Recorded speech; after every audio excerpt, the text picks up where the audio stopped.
The next morning, Ada woke up before the sun. The room was still dark.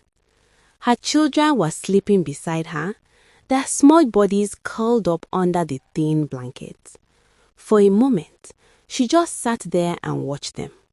Then she whispered softly, "I promise, things will change."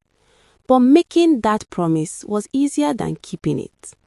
Ada had no money, no job, and a husband who spent everything on himself. Still, she refused to give up. That same day, Ada went into the kitchen and opened the cupboard. There was almost nothing inside, just a small bag of flour and a few spoons of sugar.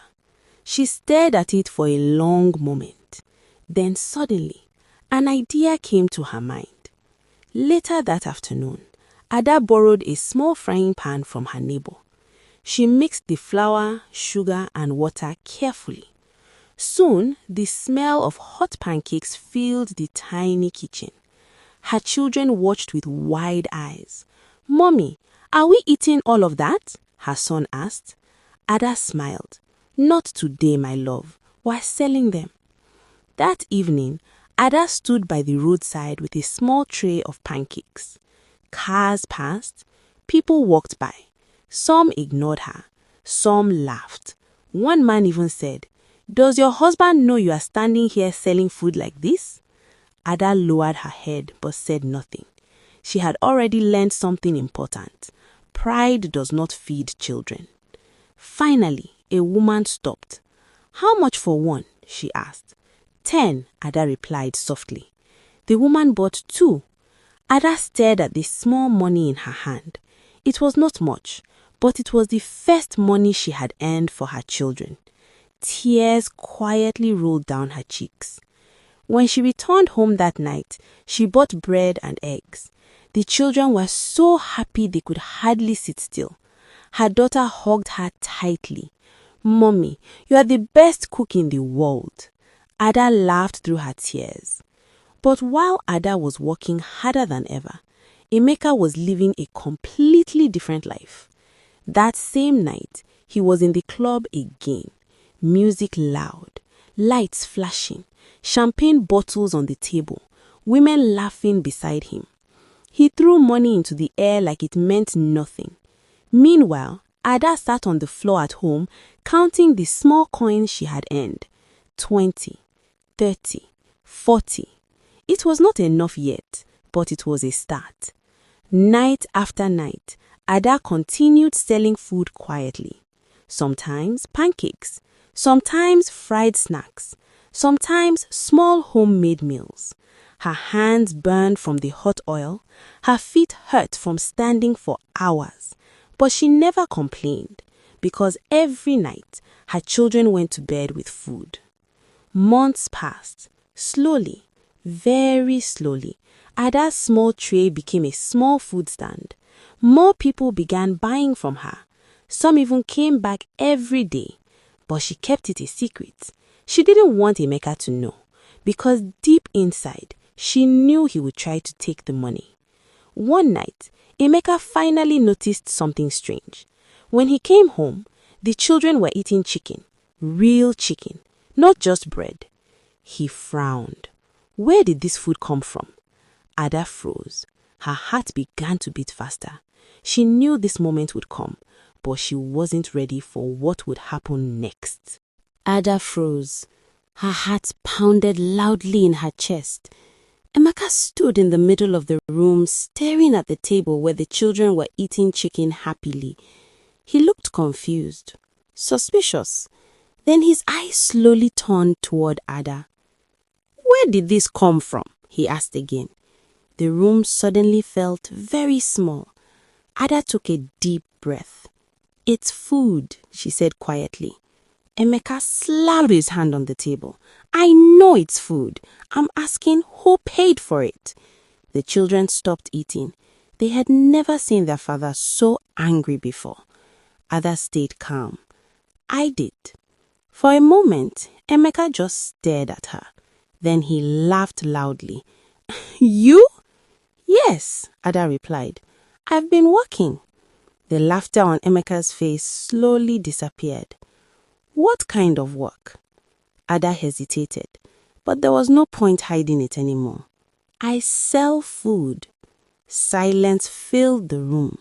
Then Emeka's face twisted with anger. You're embarrassing me. You're standing on the roadside like a poor woman selling food while I'm out there building my reputation. Ada felt something inside her break. Reputation, she said softly. Our children were sleeping hungry. Emeka ignored her words. Instead, his eyes moved around the room. He noticed something else.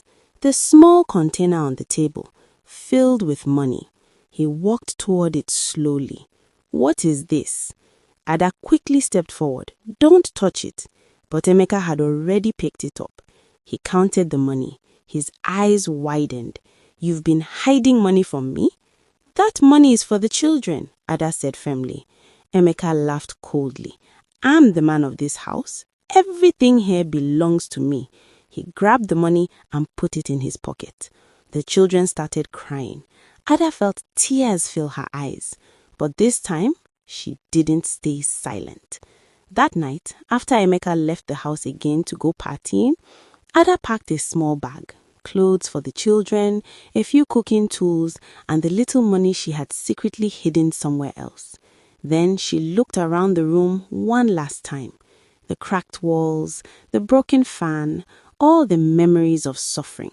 She whispered softly, "This is the last night." The next morning, Ada and her children were gone. They moved to a small room in another neighborhood. It wasn't much, but it was peaceful.